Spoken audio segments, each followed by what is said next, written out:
The US labor movement is basically the original underdog story. It's regular people taking on powerful corporations. Think about it, just 100 years ago, kids were working in factories instead of going to school.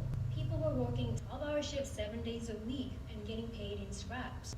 The US has had a long history of very violent labor disputes. One famous example being the Great Railroad Strike of 1877, where police and military troops killed over 100 people. These uprisings led to the formation of some of the largest labor unions. In the 1920s, around 15% of the US workforce was unionized, but then the revolutionary industrial labor movement happened, which led to the formation of the National Labor Relations Board and the Fair Labor Standards Act. By 1950s, union memberships rose to 35%. But then things took a turn for the worse as the Reagan administration enacted anti-union policies such as the Taft-Hartley Act. By 1980s, union membership dropped to less than 20%. But what's even more shocking is that in 2020, those numbers further dropped to 10%.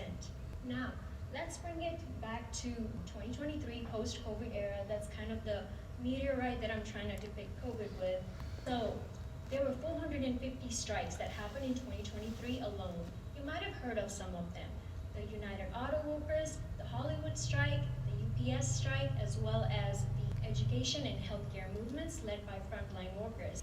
Billion-dollar corporations like Amazon, Walmart, Google, and even Tesla were also sued by the National Labor Relations Board for anti-union campaign. I introduced a new concept called the COVID class struggle, which basically shows the power clash between the unionized, non-unionized, as well as the billion-dollar corporations. Moving forward, I'm also going to outline a couple of key legislative proposals, but essentially my research and data analysis also shows that lower unionization is also linked to higher levels of crime, poverty, malnutrition, as well as higher divorce and suicide rates. So remember, it's not just about workers, it's about economic justice and keeping the American dream alive. So the next time you clock out at 5 p.m. on a Friday, think a union.